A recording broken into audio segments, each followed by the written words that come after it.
Hello दोस्तों, मैं हूं महेश बामनिया। आज की कहानी जीवन विषय है, तो चलिए गाइस पढ़ते हैं।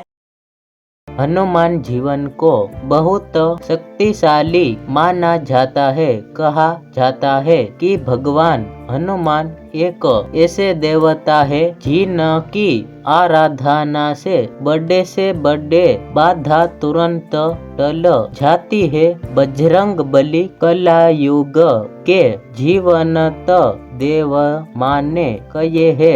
इसकी आराधना शीघ्र फलदायी बताई गई है।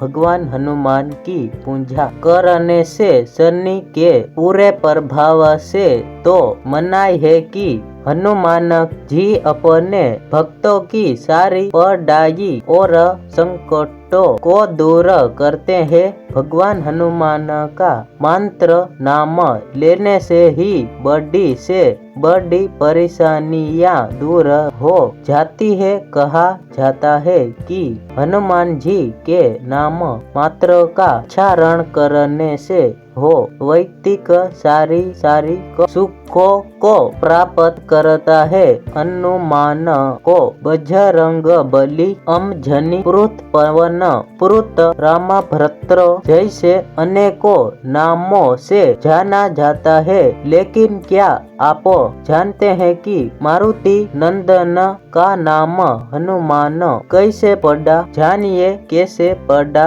मारुति नंदन नाम का हनुमान फोटो। वह अमावस्या का दिन था और राहु सूर्य पर ग्रहण लगने वाला था, लेकिन वे सूर्य को ग्रहण लग पता उससे पहले ही हनुमान जी ने सूर्य को निकल लिया। राहु कुछ समझ नहीं पाए कि हो क्या रहा है। उन्होंने इंद्र से सहायता मांगी। इंद्र देव के बार आग्रह करने पर जब हनुमान जी ने सूर्य देव को मंत्र नहीं दिया तो इंद्र ने वजह से उनके मुख पर प्रहार किया, जिससे सूर्य देव